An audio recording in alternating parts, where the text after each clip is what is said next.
চিত্তে প্রণতি জানাই সাধুগুরু বৈষ্ণব হেরি আর যত পুরুষ নারী আমার ভক্তিপূর্ণ প্রণাম গ্রহণ করিবেন সবাই।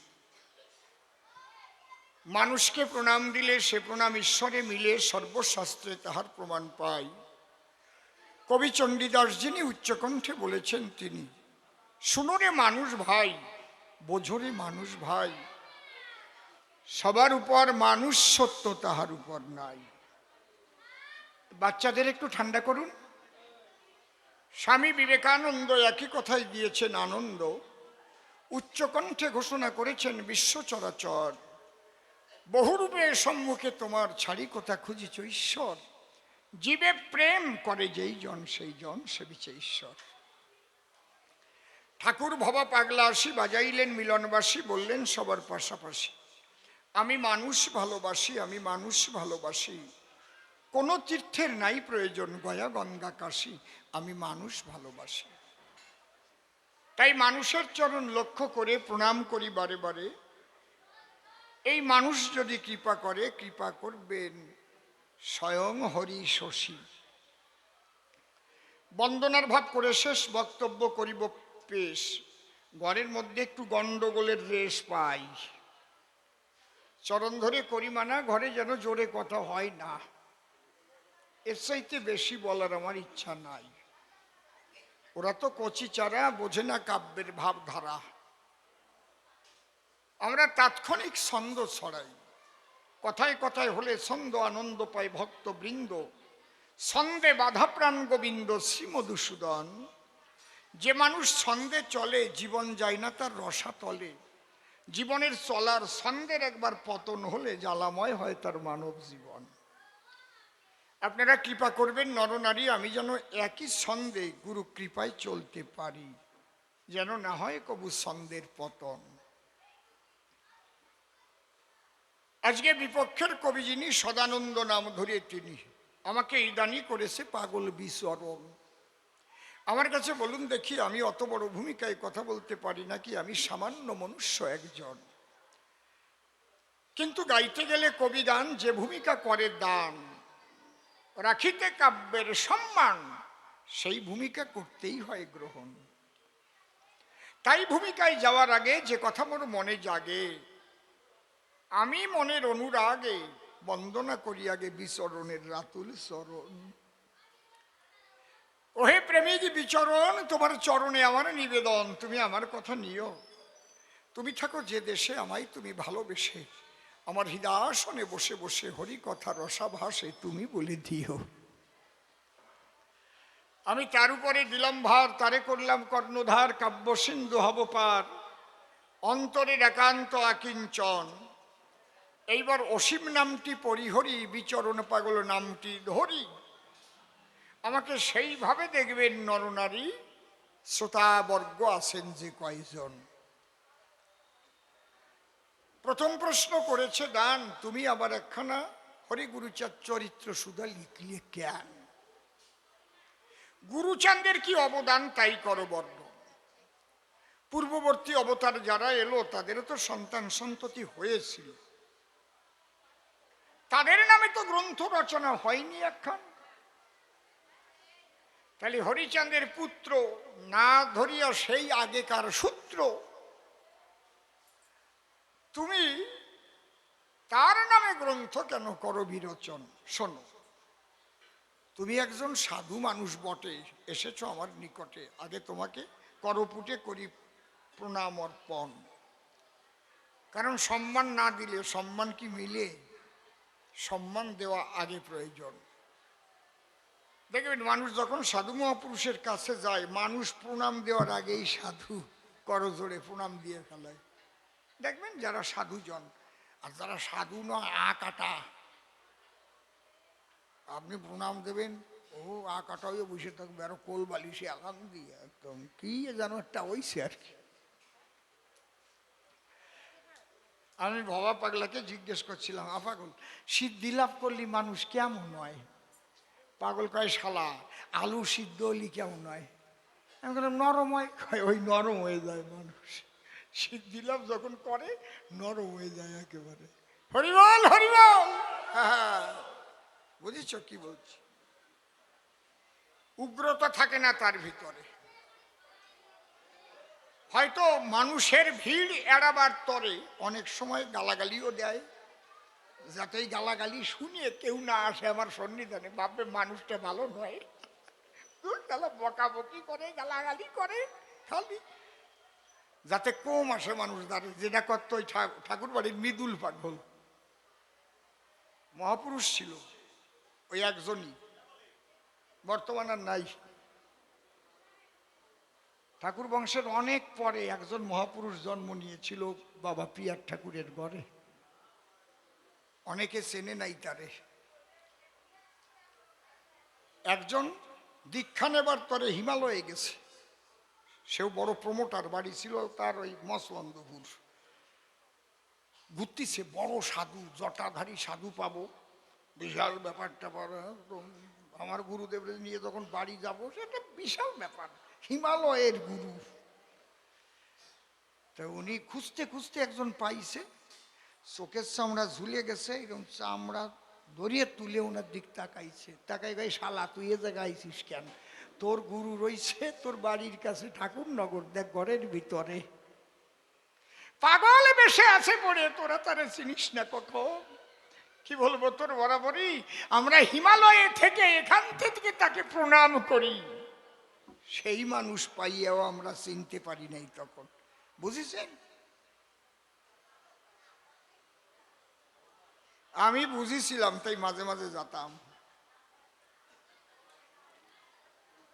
আর একজন ছিল টালিগঞ্জে, আরে বাবা আজাদু লম্বিত বাহু, তার 7 ফুটের কম না। আপনারা কল্যাণীশ্বরী ব্রিজের নাম শুনেছেন?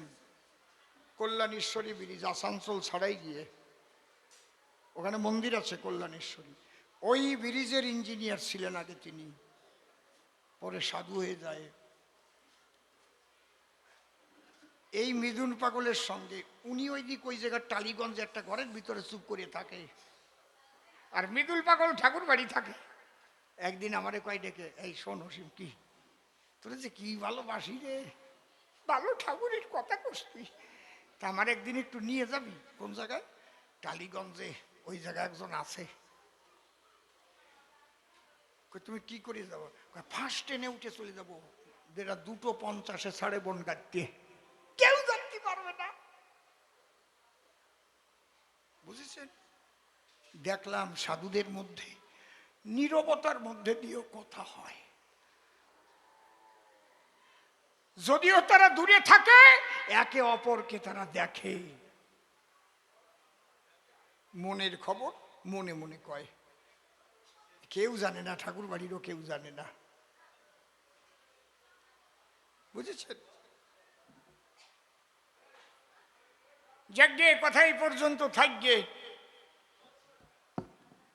আজকে এত কথা আসতেছে কেন? এই বাড়ি দিয়ে ভালো রে, বাড়ি দিয়ে ভালো, তাই নাহলে এত ভালো কথা আসতেছে কেন?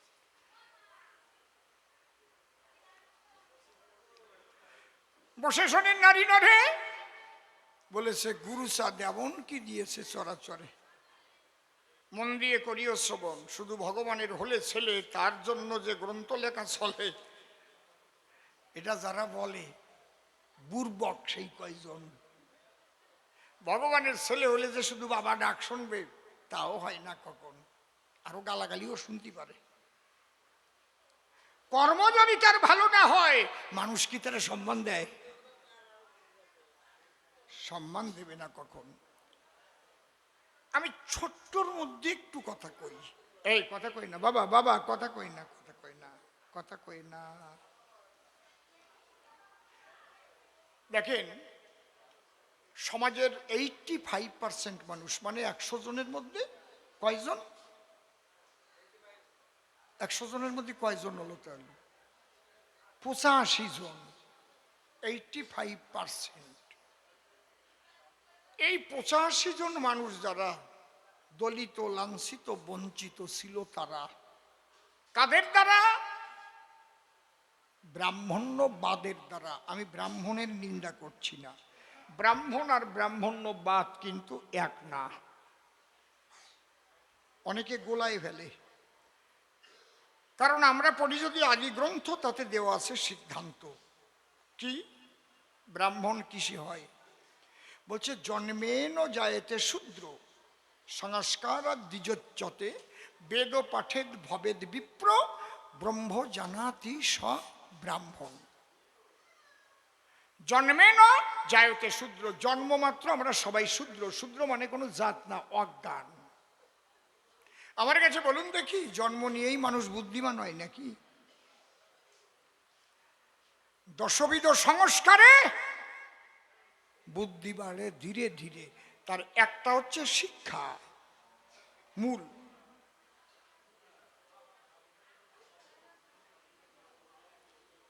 বলছে জন্মেন জায়তে শূদ্র সংস্কার দ্বিজোচ্যতে বেদ পাঠেদ ভবেদ বিপ্র ব্রহ্ম জানাতি স ব্রাহ্মণ। গীতায় এই একই কথা বলেছেন কৃষ্ণ জনার্দন। কে ব্রাহ্মণ? সমদম তপ শৌচ ক্ষান্তি রাজ্যবমে বচ জ্ঞান বিজ্ঞানমাস্তিকং ব্রহ্ম কার্য স্বভাবজম। তাহলে মূল কথা কি পাই?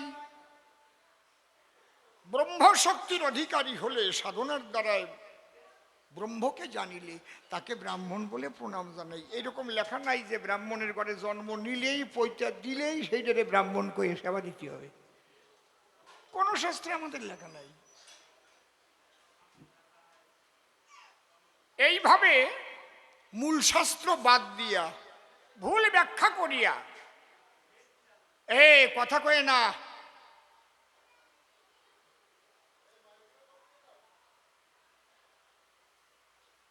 মূল শাস্ত্র বাদ দিয়া ভুল সিদ্ধান্ত নিয়া আরো বিভিন্ন বিকল্প গ্রন্থ এরা করল বিরচন।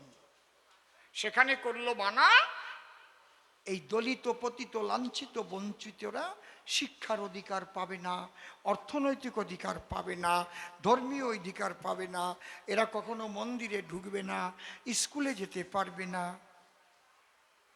এটা ধর্মীয় বেড়াজাল দিয়ে আটকে দিল। আমি যতই ভালো কবি গান গাই, আমার 3টে ছেলে সমাজ থেকে ওদের শিক্ষা দীক্ষা বন্ধ করে দিলে, তাহলে ওদের তো চাকরি বাকরি পাওয়ার তো আর উপায় নাই। ধীরে ধীরে বংশানুক্রমে যারা জন্ম নেবে ওদের ঘরে কি হবে? অন্য কোনোভাবে বাঁচার চেষ্টা করবে, ব্যবসা বাণিজ্য করবে, নয় ভ্যান চালাবে, না হয় একটা কিছু করবে, কোনোটা চোর ডাকাতি হতে পারে। শিক্ষার যে কত প্রয়োজন প্রথম দেখালো কৃষ্ণ জনার্দন। নিজে কৃষ্ণ শিক্ষা গ্রহণের কারণ সান্দীপনী মুনির বাড়ি গেল। কৃষ্ণ বলরাম 2 ভাই চলে গেল মুনির ঠাই, সেখান থেকে শিক্ষা অর্জন করেছিল। আচ্ছা, যাকে আমরা ভগবান বলে মানি, ভগবান শ্রীকৃষ্ণ সবাই আমরা জানি, ঈশ্বর পরম কৃষ্ণ সচ্চিদানন্দ বিগ্রহ অনাদিরাদি গোবিন্দ সর্বকারণে কারণম। কৃষ্ণ যদি সর্বকারণের কারণ হয়, সেখানে আবার লেখাপড়া শিখতে সান্দীপনী মুনির বাড়ি যায়? আপনাদের সকলের আছে জানা, আগে কোনো স্কুল কলেজ টোল ছিল না। শিক্ষাকে 3 ভাগে ভাগ করা হয়। হিস্ট্রি অফ এডুকেশন, শিক্ষার ইতিহাস। একটা প্রাচীন যুগীয় শিক্ষাধারা, একটা মধ্যযুগীয় শিক্ষাধারা, আর একটা আধুনিক যুগীয় শিক্ষাধারা। প্রাচীন যুগে শিক্ষিত হতে গেলে যেতে হতো গুরুগৃহে, গুরুর স্থলে, গুরুমুখী শিক্ষা করিত অর্জন। মধ্যযুগে টোল সৃষ্টি হলো, তাই মহাপ্রভু শ্রী চৈতন্য টোলে লেখাপড়া করেছিল। কার টোলে? বিদ্যানিধির টোলে। পরে ওখান থেকে শিক্ষিত হয়ে নিজে একটা টোল খোলে। বুঝেছেন কি বলছি? তাহলে আমি ভগবান বলি যারে, পূজা করি মন্দিরে, তারাও শিক্ষিত হবার তরে কেউ গুরুগৃহে যায়, আবার কেউ পড়ে টোলে, যারে বলে শশীর ছেলে। কিন্তু দলিতদের জন্য একটা স্কুল কোনো ভগবান তৈরি করে যায় নাই ভারতবর্ষের গায়ে।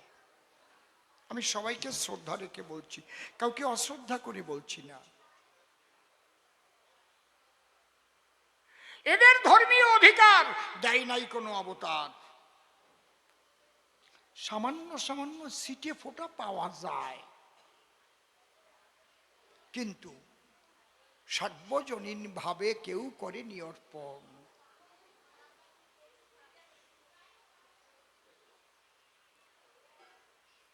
হরিচাঁদ ঠাকুর এসে হরি নামের প্রেমে সবাই গেল ভেসে। জামা কাপড় ময়লা হলে ধুয়ে লাগাও ইস্ত্রি, ঘরবাড়ি পুরানো হলে তাতে লাগাও মিস্ত্রি। মনের ময়লা যাবে কিসে ভেবেছ কি তাই? এক হরি নামের প্রেমের বন্যা ছাড়া জগতে কোনো জল নাই। হরি হরি বলে ডাকে যদি অঙ্গে ধুলো কাদা মাখে, কিন্তু জল ভরা চোখে যখন মাতাম দেয়, যারা মাতামে মত্ত হয় তারা জানে হৃদয়ের মধ্যে কতটা স্বচ্ছতা হয় উদয়। ওরে পাপ তাপ দূরীভূত হয়, হৃদয় হালকা হয়ে যায়। তাহলে এই ধর্মীয় অধিকার দিল হরিচাঁদ। গুরুচাঁদ হলো তাহারই সন্তান। গুরুচাঁদে ডেকে বলে তখন স্বয়ং হরি। গুরুচাঁদে বলেছিল নিজে হাত ধরি, বাবা হরি বলে চোখের জলে ভাসি বেজে এরা, কিন্তু এদের মধ্যে নাই তো শিক্ষা দীক্ষার ধারা। তাই বাবা তোমার উপর আমি করিলাম নির্ভর, শিক্ষার আন্দোলন করো গিয়ে ঘরে ঘর। বাবা হরিচাঁদের আদেশ পেল। হরিচাঁদ গুরুচাঁদকে বলেও ছিল, আমি যদিও লীলা করি সম্বরণ, অন্তরে আমার আছে ভাবো আমার শক্তি নিয়ে তোমার মধ্যে আমি থাকব। তুমি দলিত পতিত লাঞ্ছিত বঞ্চিত সমাজের আনো জাগরণ। তাই গুরুচাঁদ ঠাকুর যিনি ঘুরে ঘুরে মানুষের দ্বারে দ্বারে বা ছড়ালেন তার মধুর বাণী, যদিও তোরা করিস ভিক্ষা ছেলে মেয়ে দিস শিক্ষা, শিক্ষা সংহতি সংগ্রাম চেতনা, দলিতের মুক্তি নাই এই তিন বিনা। মরি কিংবা বাঁচি আমি তাতে ক্ষতি নাই, গ্রামে গ্রামে পাঠশালা গড়ে যেতে চাই। অন্ধের যেমন আয়না দেখে হয় না আনন্দ, অক্ষর জ্ঞান না থাকলে জীবে চোখ থাকতে অন্ধ। আয় আয় জুড়াইতে এদের বুকের জ্বালা, পাড়ায় পাড়ায় তৈরি করলো পাঠশালা। এমন বান্ধব আর কেউ পৃথিবীতে নাই। তাই গুরুচাঁদ যা যা করে গেছে সেইগুলো আমার ওই বইয়ের মধ্যে লেখা আছে। আমি কি অন্যায় করেছি তুমি বলো আমার কাছে? এইটা যদি লিপিবদ্ধ করে না রাখা হয়, এর পরবর্তী মানবকুল যারা গুরুচাঁদের আদর্শ জানতে কেউ পারবে না তারা। তাই আমার লেখনের দ্বারা এটা ধরা রয়। আমি অন্যায় করেছি কই লিখলিয়া কেন? আমার তারককর্তা যদি হরিলীলার মৃতটুক না লেখতো তাহলে হরিচন্দ্রের এই দর্শন মানুষ জানতে পারত? মতুয়ার প্রেম ভক্তি অকামনা তন্ত্রমন্ত্র নাহি জানে ব্রজ উপাসনা। আমার অশ্বিনী গোসাই যদি গান কয়টা লিখে না যেত, তারককর্তা যদি মহাসংকীর্তন না লিখত, তাহলে কোথায় পেতাম আমরা এত তত্ত্ব এত মাহাত্ম্য? জানতে পারতাম মতুয়ার প্রকৃত সত্য। এক একজন তাই এক এক রকম ব্যাখ্যা আরম্ভ করেছে নিত্য। অনেকে বলে ভাই মতুয়াদের মধ্যে কোনো অলৌকিকত্ব নাই, তাহলে হীরামন পাগল যে মরা গরু বাঁচালো মিথ্যে কথা নাকি? লাঠি দিয়ে বেথুরিয়া বালাবাড়ি গিয়া হীরামন পাগল যে মাটির মায়ের স্তন সুধা পান করলো, মিথ্যে নাকি এগুলো? কও আমার কাছে বলুন দেখি, করিটা কি?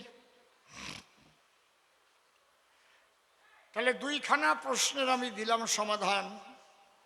প্রথম গানের ভিতরে বুঝালাম ব্যাখ্যা করে দিয়ে পাগলের সমাধান। আর গুরুচাঁদ ঠাকুর কি করেছে কিঞ্চিত বললাম আপনাদের কাছে। স্বয়ং শিব গুরুচাঁদ হয়ে এসেছে যিনি ভোলানাথ ঈশান। সেই কথা বলতে গেলে অনেক কথা আসে চলে, অত কথা বলবো না। আর সভ্য সভাস্থান দাঁড়াই আপনাদের ঠাই আর একখানা গান গেয়ে শুনাই, তারপরে আরো প্রশ্নের দেব সমাধান।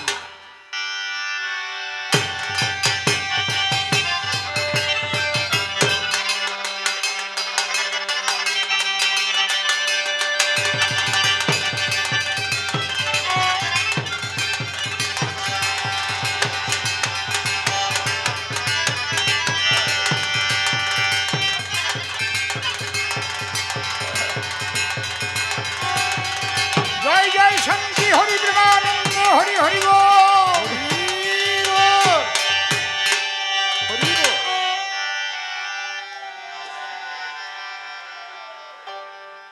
হায়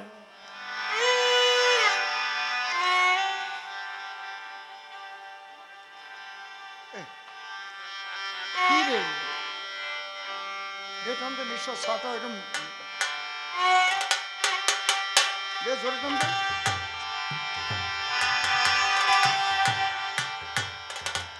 কি তাও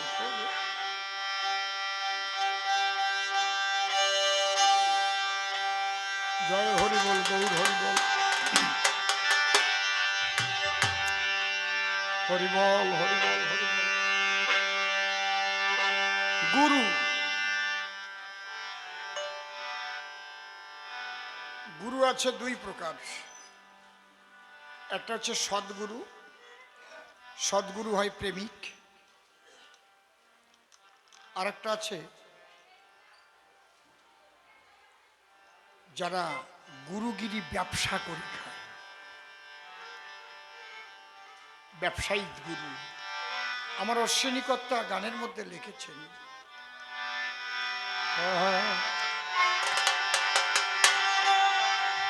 প্রেম নগরে বাদিগে বাসা,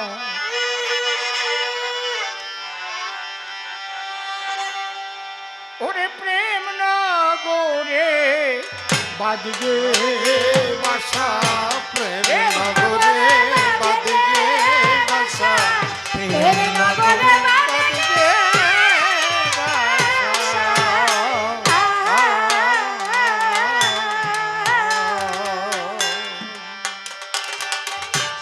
ওরে প্রেমিকের সঙ্গ নিলে, প্রেমিকের সঙ্গ নিলে, ওরে প্রেমিকের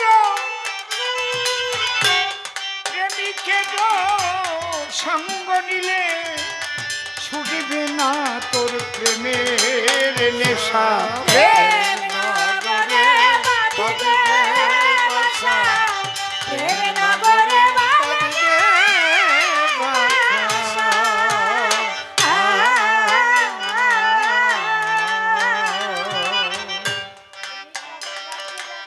খুব লক্ষ্য করে কথাটা শুনুন।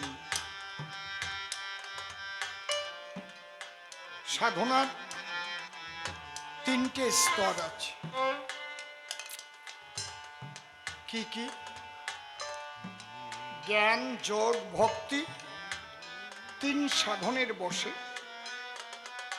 ব্রহ্ম, আত্মা, ভগবান ত্রিবিধ প্রকাশ।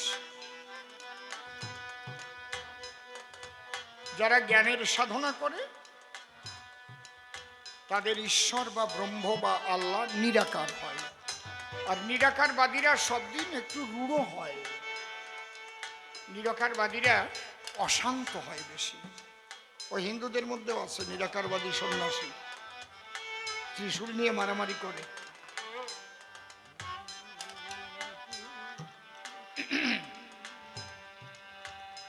আমি অনেক আগের কথা বলছি। একবার কুম্ভ মেলায় এই স্নান করা নিয়ে, তখন ভারতের প্রধানমন্ত্রী ছিলেন প্রয়াত ইন্দিরা গান্ধী, মিলিটারি নামাতে হয়েছিল, 4 জন মার্ডার হয়ে গেছিল। অনেক আগের কথা বলছি।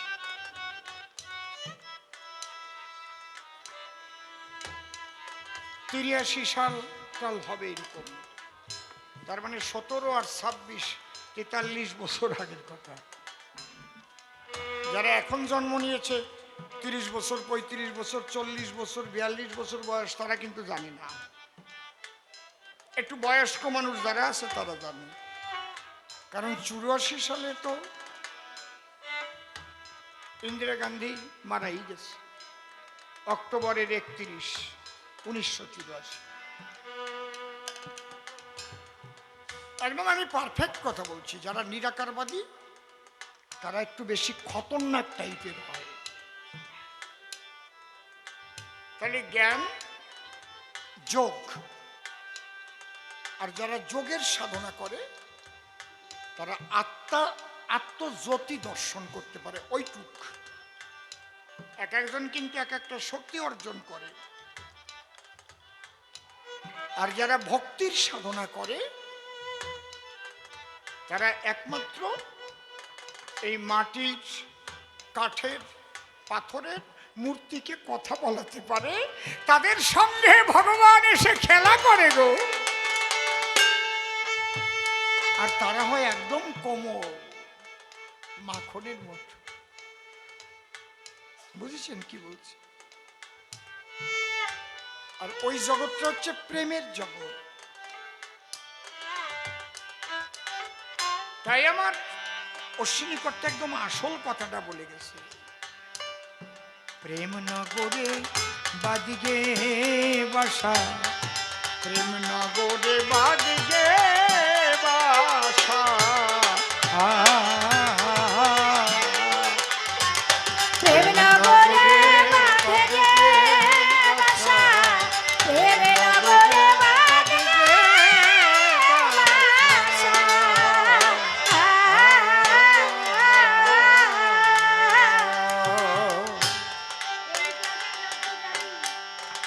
ওরে প্রেমিক রাজা রাজ্যে যাবি, প্রেম প্রতিমা দেখতে পাবি।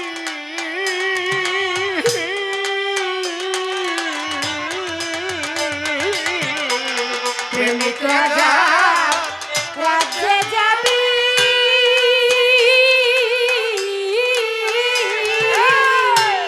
প্রেম প্রতিমা দেখতে পাবি।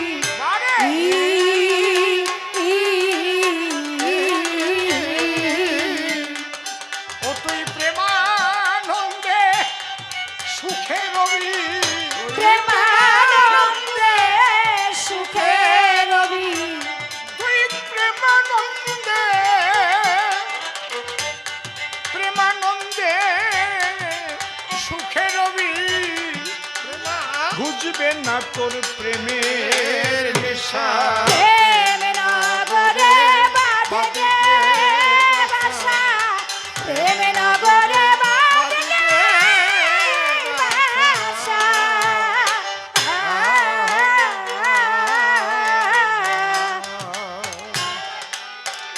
প্রেমের পোস্তায় প্রেমের পুরী,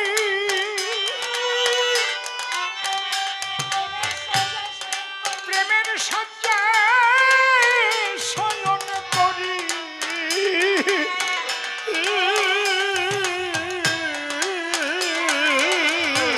প্রেমের পোস্তায় প্রেমের পুরী,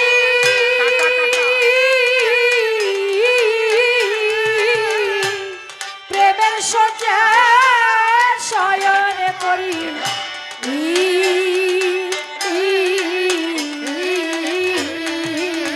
হায় রে প্রেমের পোস্তায় প্রেমের পুরী,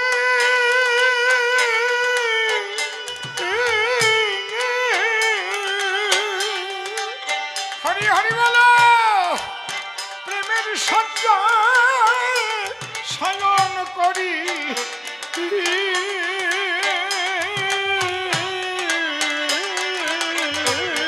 প্রেমের পোস্তায় প্রেমের পুরী,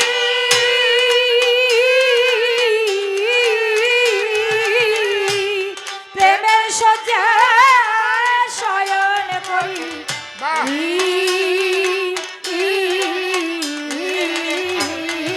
সবাই প্রেমিক গুরুর সঙ্গ ধরি, হরি বলো।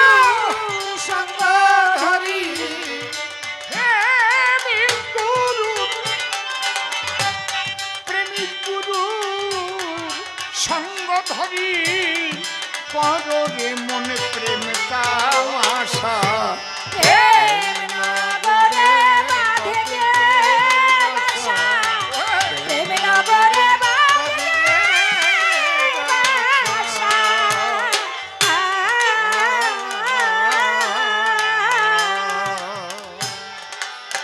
মিলাইয়া প্রেমের মেলা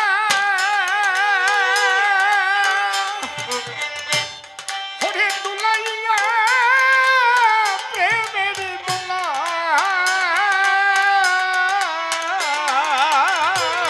মিলাইয়া প্রেমের মেলা,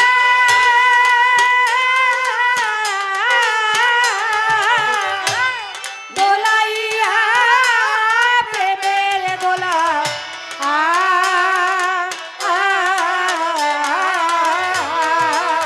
হায় রে মিলাইয়া প্রেমের মেলা মেলা প্রেমের মেলা ওরে দুলাইয়া প্রেমের দোলা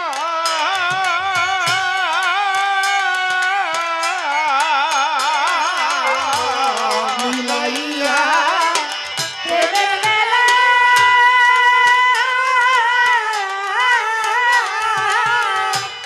দোলাইয়া প্রেমের দোলা।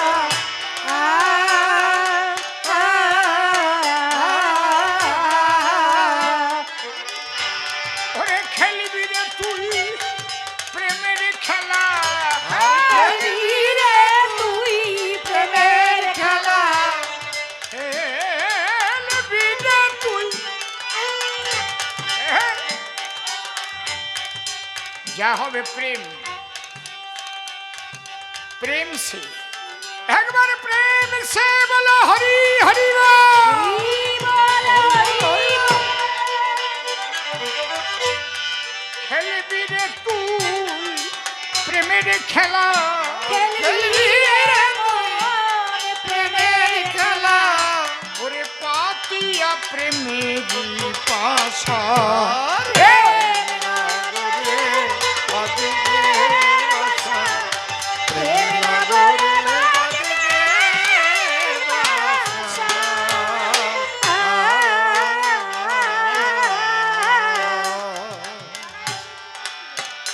দাঁড়াইয়ে সেই প্রেমের তীরে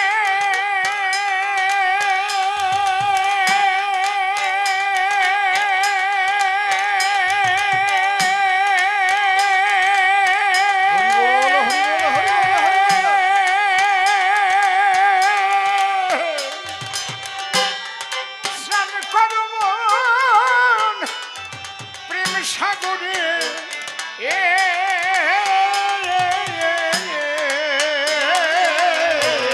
দাঁড়াইয়ে সে প্রেমের তীরে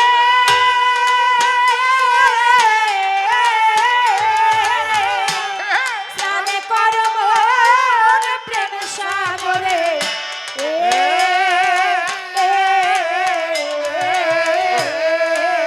দিলে সেই প্রেমের নীরে ডুব দিয়ে সেই প্রেমের নীরে, ওরে ডুব দিলে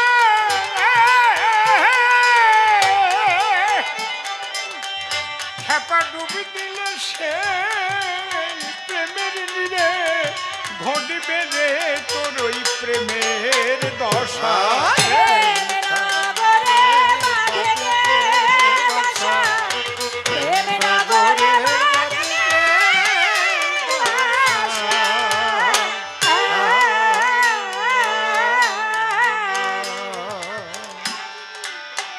সেই প্রেম রাজ্যের রাজা যিনি আমার হরিচাঁদ প্রেম শিরোমণি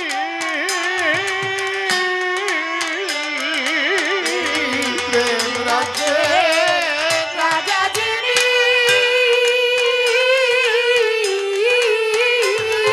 আমার হরিচাঁদ প্রেম শিরোমণি।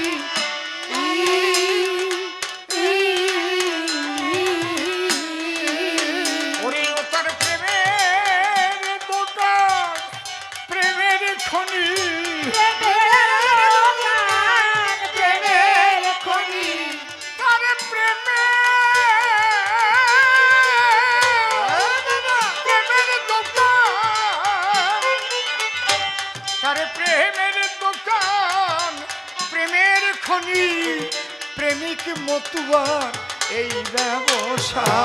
প্রেম নগরে বাঁধিবে বাসা, প্রেম নগরে বাঁধিবে বাসা।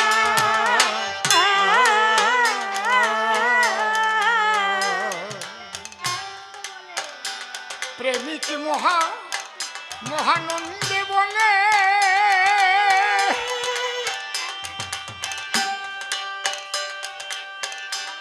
আমার হরিচাঁদ কি কথায় মেলে,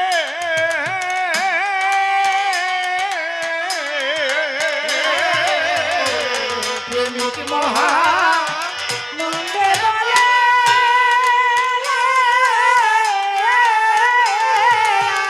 আমার হরিচাঁদ কি কথায় মেলে।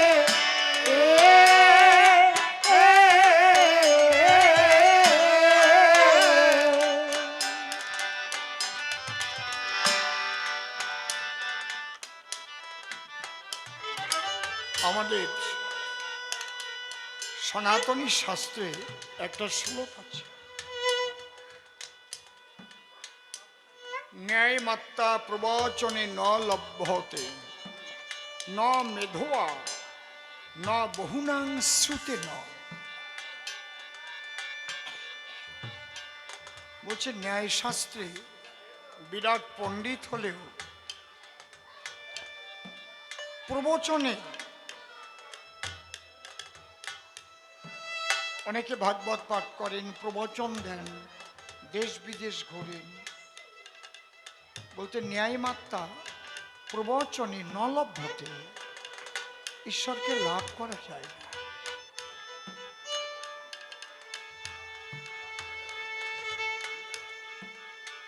ন মেধোয়া, সবচাইতে মেধাবী হলেও, বিশেষ জ্ঞানের অধিকারী হলেও, যাকে আমরা বৈজ্ঞানিক বলি, ঈশ্বরকে লাভ করা যায় না। না বহুনাং শ্রুতে ন, বহু শাস্ত্র গ্রন্থ শুনলেও হয় না। ঠিক এই কথাটাই ছোট্ট একটা শব্দের মধ্যে ব্যাখ্যা করে দিলেন। প্রেমিক মহানন্দে বলে আমার হরিচাঁদ কি কথাই মেলে। তাহলে আমরা যত কথা বলি, যাই বলি না কেন, এছাড়াও আর একটা জিনিস আছে, তাতে হরিচাঁদ মেলে। যত বড় পণ্ডিত হই না কেন, যত উচ্চ শিক্ষিত হই না কেন, ঈশ্বর মেলে না। কিন্তু এক অক্ষর লেখাপড়া না জানলেও সেইটুক থাকলে তাহলে মেলে। হরিবল হরিবল। বিচরণ কও লিখতে পারে না, কোনদিন স্কুলে যায়নি। রামকৃষ্ণ ঠাকুর তিনিও ক লিখতে পারতেন না, নিরক্ষর। কিন্তু তার শিষ্য নরেন দত্ত বিবেকানন্দ হলেন, তার কাছ থেকে দীক্ষা নিলেন। বিশ্ব ধর্ম সম্মেলনে গিয়ে আমাদের সনাতন হিন্দু ধর্মের মর্যাদা রক্ষা করেছিলেন সেই স্বামীজি। শিষ্যকার ঠাকুর রামকৃষ্ণের, অক্ষর জ্ঞান ছিল না যার।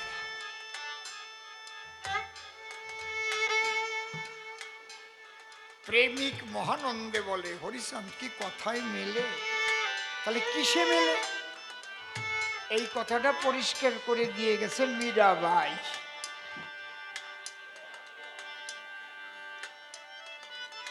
মীরাবাই বলছে নিজ নাহনে সে হরি মেলে তো জল জন্তু হই, ফলমূল খানে সে হরি মেলে তো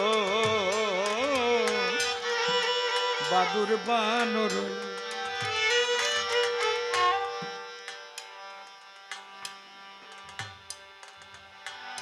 বলছে তৃণ ভকনে সে হরি মেলে তো বহুত মেলে অজা, ए, स्त्री छोड़ने छे हरि मेले तो बहुत मिले खोजा।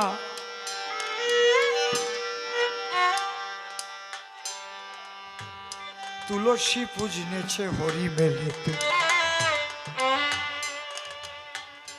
मुई पूजी तुलसी झाड़।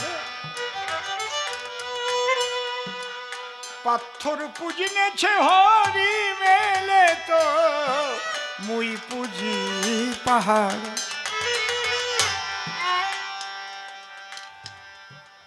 दूध पियाने छे हरि मेले तो बहुत वत्स बोलो।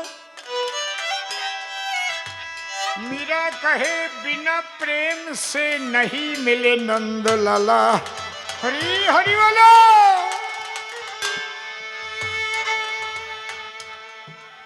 তাহলে হরিচন্দ কি কথাই মেলে? কিসে মেলে? প্রেমে মেলে। তোমার আর একটু সময় বসো, তোমাকে বাড়ি জোর করে শোনাচ্ছি গান মনে হয়। এদিক ওদিক খালি কথা কয়।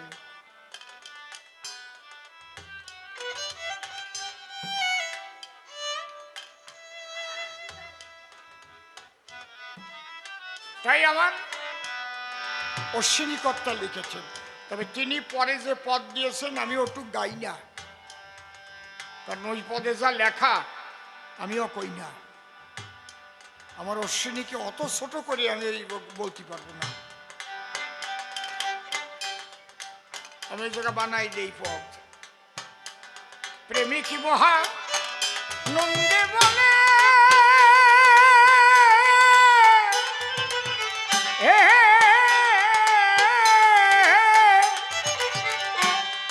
আমার হরিচাঁদ কি কথায় মেলে। প্রেমিক মহা নন্দে বলে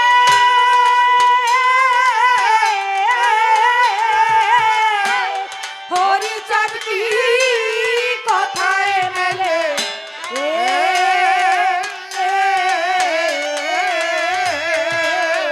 প্রেমিক তারও ডেকে বলে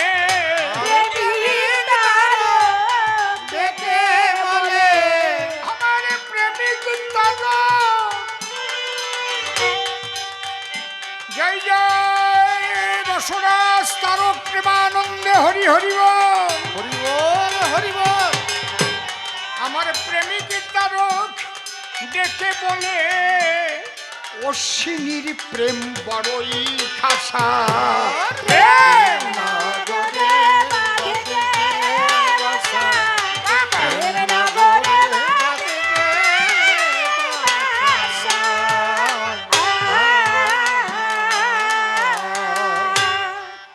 পরিষ্কার ধর্ম কথা করলাম আলোচনা।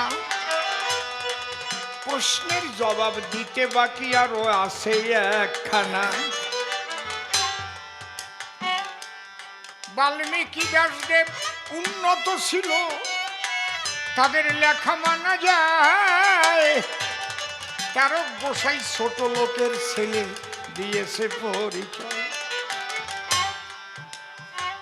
তার লেখা মানতে হবে। কাটা কাটা বাজা। হরিচাঁদ ভগবান সে কেমন মানুষ ছিল একটু বলো মহামস্থান। এটা এখনো জবাব দিতে বাকি রয়েছে না? মনে ছিল তোমাকে? শোনো, তুমি কৃষ্ণকে বড় বললে, বিশ্বরূপ দেখিয়েছি। রামকে বড় করো, গৌরাঙ্গকে বড় করো, সব বুঝলাম। দেখো ৬০,০০০ বছর আগে রাম জন্ম নেওয়ার রামায়ণ লেখা হয়েছিল প্রজাপতি ব্রহ্মার নির্দেশে। আদিকবি বলে কেন প্রথম শ্লোক বাল্মীকির মুখ দিয়ে উচ্চারিত হয়েছে, মা নিষদ প্রতিষ্ঠান তমগম শাশ্বতী সমা যৎক্রঞ্চ মিথুনাদি কমাবোধিকাম মোহিতম। প্রথম শ্লোক।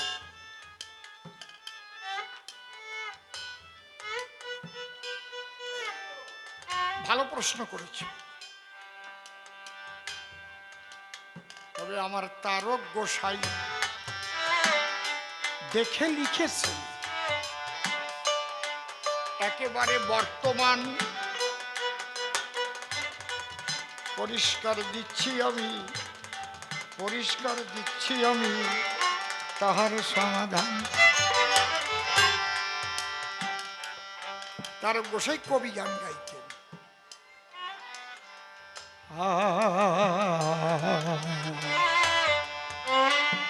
পর্দা খুঁজে পাচ্ছিস না নাকি?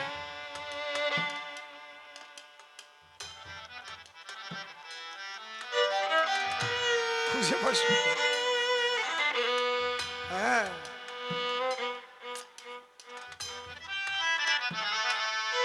গান গাইতে গেছে কোথায় চাল নাই। অনেক সৌভাগ্যবশত আমি সে আসরে গান করে আসছি। মনে আছে তো সেই চালনার কথা? আমারে কান্দে করে পুলিশ নিয়ে ফেলাইছিল আসরে। এত লোক,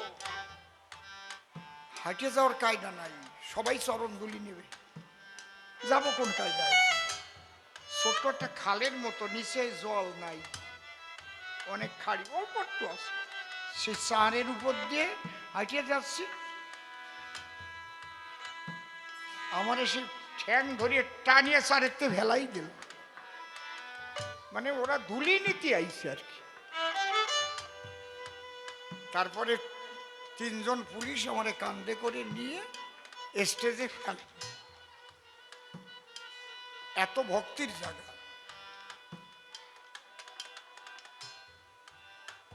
অনেক আগের কথা বলছি, রিসেন্ট না।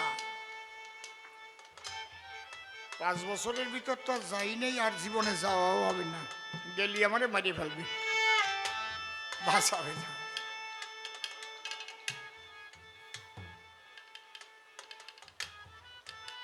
সেই চালনা আসরে গান হচ্ছে, যে আসরে শ্রোতা মৃত্যুঞ্জয় গোসাই বসা আছে। একটু দেখে নে বাবা, একটু সুন্দর করে দেখে নে, সব কয়টা তার দেখে নে একটু। টোকা দাও, টোকা দাও। তারক গোসাইকে প্রশ্ন করেছে বিপক্ষ কবি, আজকে যেমন ও আমারে প্রশ্ন করে যে শুনেছি সনাতন হিন্দু ধর্মে ঈশ্বর অবতার রূপে আবির্ভূত হন,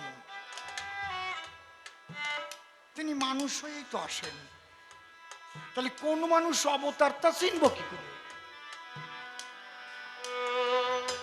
মানুষ হইয়া মানুষে আসিয়া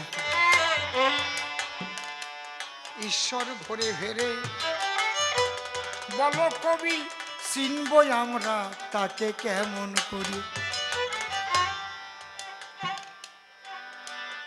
আপনারা এখানে বসে আছেন, কে কোন স্তরের মানুষ আমি কি করে চিনব? আমার জীবনে এমন ঘটনাও ঘটেছে, একদম শেষের দিকে একদম সাদা কাপড় পরা বৃদ্ধ, মনে হচ্ছে মুনি, চুপ করে বসে বসে গান শুনল। আমার এত ভালো লাগলো, মনে হয় চাঁদের আলোর মতো চেহারা, বৃদ্ধ হয়ে গেছে। ভাবছি গানটা শেষ করে যে একটা প্রণাম করি আসবো। গান শেষ করতে করতে আর খুঁজেও পালাম না, আর পালাম না তো পালাবি না।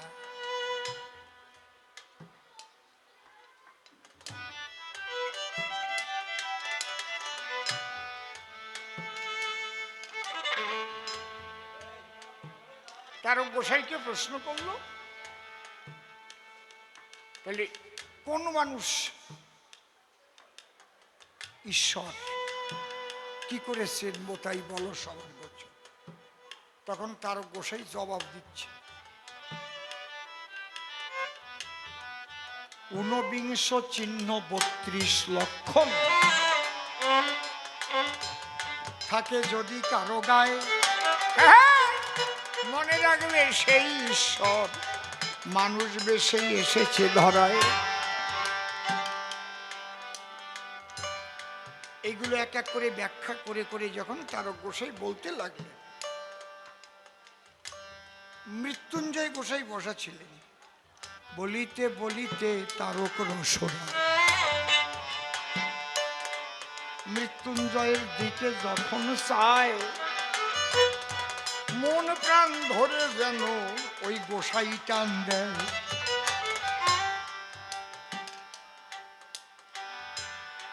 তারক কর্তা ভাবছে গান শেষ করে একটু যাব ওনার কাছে। গান শেষ হয়ে গেল, তারক কর্তা গিয়ে প্রণাম দিয়ে বলল, আজকে গান কেমন শুনলেন? বললো, গান ভীষণ ভালো শুনেছি,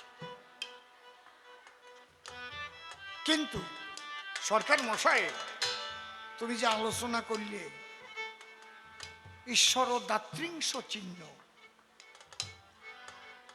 আর ঊনবিংশতি লক্ষণ, তুমি কখনো ঈশ্বরকে দেখেছো? বলে, না তো। তা তুমি বললে কি করে?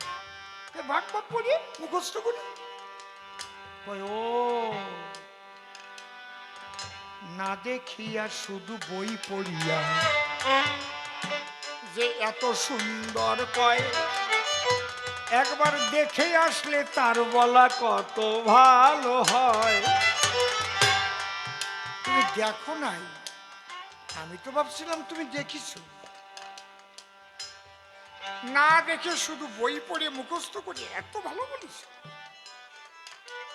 তার উপরে দেখবো কোন জায়গায়? আমি তো তার জন্য ঘুরে বেড়াচ্ছি। সে যে এসেছে তুমি তা জানো না? কোথায়? ওরা কান্দি কান্দি, ওরা কান্দি তাহাকে আনিল, একবার তোমার গিয়ে দেখে আসা ভালো। কোথায়? ওরা কান্দি কাশিয়ানি, রামদিয়ার পাশে সাপলিডাঙ্গা। কে এসেছে? কেন? সেই শচীর নন্দন এসেছে সেথায়, যে ব্রজে কৃষ্ণ ছিল, হরিচাঁদ রূপে ওরা কান্দি আবির্ভূত হলো। তারক সরকার ভাবতেছে, এই গোসাই তো জুতের গোসাই না, এই দলে নেবার জন্য আমার কোরামিন ইঞ্জেকশন দিচ্ছে। আচ্ছা বলতেছে যখন, যাইয়ে দেখেই আসে। তারা বসে বলছে, আমি কি করে বুঝবো এইসব চিহ্ন লক্ষণ আছে তো? বলে, না থাকিলে কেন তবে বলবে ভগবান। তাতে কিছুটা বেড়ে গেল তারকের দেখার টান। মৃত্যুঞ্জয়ের সঙ্গে তারক ওরা কান্দি এলো, আমার হরি ঠাকুর সেখানে বসা ছিল। তারক গোসাই দেখছে মানুষ, আবার মানুষের মতো না, কেমন যেন মানুষই, তার মধ্যে যেন কেমন একটা রূপ। কিন্তু তারক গোসাই প্রণাম করতেছে না, দাঁড়াই আছে, আর মনে মনে ভাবতেছে, যদি তুমি শচীর নন্দন হও, যদি তুমি যশোদা নন্দন হও, তাহলে ভাগবতে আমি নিজে রাখিতে যে ঊনবিংশ চিহ্ন করেছি দর্শন, মনে মনে ভাবতেছি, তা যদি তোমার থাকে দয়া করে একটু দেখাও আমাকে। মনের মানুষ মনের কথা জানিল তখন। প্রথমে দেখার পরে হরি বলে ডাক দিয়ে আমার মৃত্যুঞ্জয়ের দ্বারে, আমি একটু নিয়ে এই তোতা ভাগিটা কোথার থেকে ধরে আসলি রে? ভালো হরির কথা কবে রে?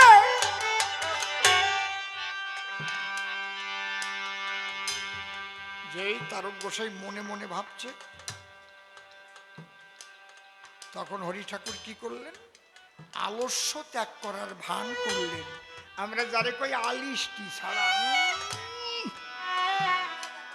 হাত পাও যখন সরাই দিয়েছে, দেখে ঊর্ধ্বভাবে সুশোভিত রেখা হাতে পায়ে, ভজবজ্রান কুশ চিহ্ন অহিফনাতায়, শঙ্খ চক্র মিন জম্ভু নামে যেই ফল, কল্পতরুষি পতাকা জাহ্নবী বিকল, গজস্কন্ধ কোকনদ কর পদতল, নখচন্দ্র নখ মুদ্রা অতি সুনির্মল, সুধাকর সত্রয়ার সুধাকর জপ, এই ঊনবিংশ চিহ্ন কহিলাম সব।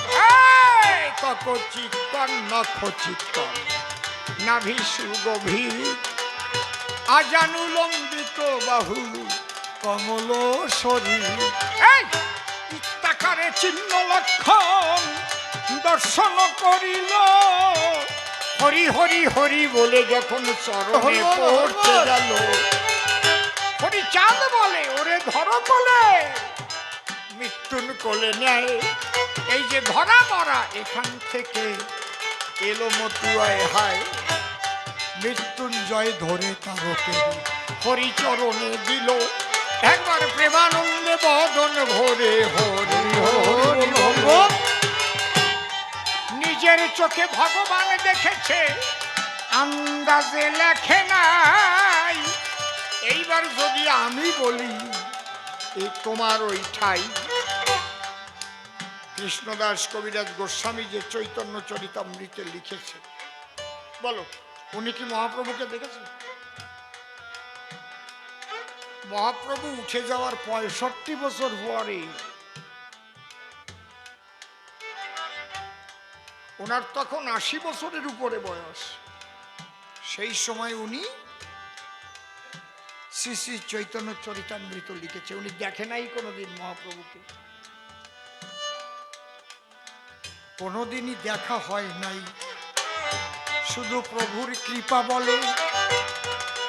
তাতে যদি এই গ্রন্থ লেখা চলে, তাই যদি বিশ্ববাসী বিশ্বাস করিল আমার তারক লিখেছে, নিজে দেখে ওরা কান্দির গায়, তুমি বিশ্বাস করবা না কেন বলো? আমার ঠাই তোমার কাছে যদি আমি প্রশ্ন দিয়ে যাই, বাল্মীকি লিখলো তখন রামচন্দ্র জন্মই নেই, তা বিশ্বাস করতে পারতিস? কৃষ্ণদাস কবিরাজ লিখলো মহাপ্রভুকে দেখে নাই, আর যে লোকটা নিজের চোখে নিজে দেখে